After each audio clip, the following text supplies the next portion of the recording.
ته یو سړي ما ته په خپله ټلیفون ما چې د عیسی علیه السلام خبره کړې چې بره په اسمان کې دی او جمدی دی او راکوزېږي به. ما ته یو سړي ټلیفون وکړ وایي تاسو څه عقیده ده چې عیسی علیه السلام په اسمان کې دی؟ مې ویل ستا دا عقیده نه ده.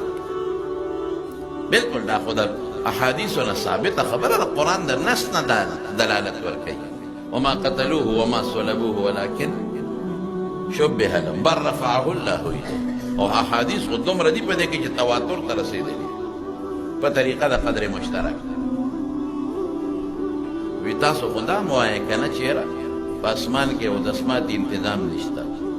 عیسی علیه السلام په اسمان کې اودسمات یې کوم ځای کې دی؟ خو انسان دی، فرشته خو نه. فرشتې که په اسمانونو کې ګرځي نو د هغوی خو اودسمات ته ضرورت نه راځي. نو دی چې بره په اسمان کې د انسان دی نو دا اودسمات یې کوم ځای کوي؟ ما وی تا د مور ګېډه کې څونه عمر تېر کړی؟ 9 میاشتې یې تېرې کړې. جمدی وی که مړ وی؟ جمدی و. نشونما دې م کېده، غوښه دې م غټېده، نوکان دې م غټېدل، د سر ویښته دې م غټېدل، وجود دې م غټېده، ګردې دې م غټېدې، زړه دې م غټېده. باقاعده د مور ګېډه کې تا ته خوراک په یو طریقه در رسېده. د مور ګېډه کې دې 9 میاشتې تېرې کړې. ما ته هغه کموډ وښایه غول دې پکې کم ځای کړی وښایه ما ته ټټې او دسمات دې کم ځای کو، واړه دې کم ځای کول، لوی دې کول. هغه کموډ وښایه د مور ګېډه کې که نه انګلیش کموډو که انډین کموډو کم ځای دې پکې متیازې کړي. وی الله براله انتظام کړی و که نه؟ خبیث بچی تاله انتظام کولی شي عیسی علیه السلام دلته نه شي.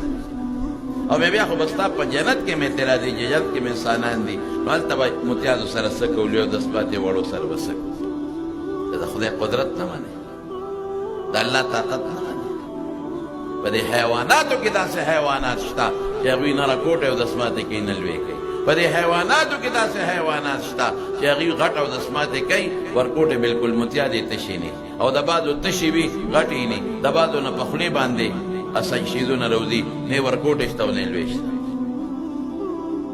الله طاقت بنا تاله د مور ګېډه کې کولی شي، هغه نه شي کولی.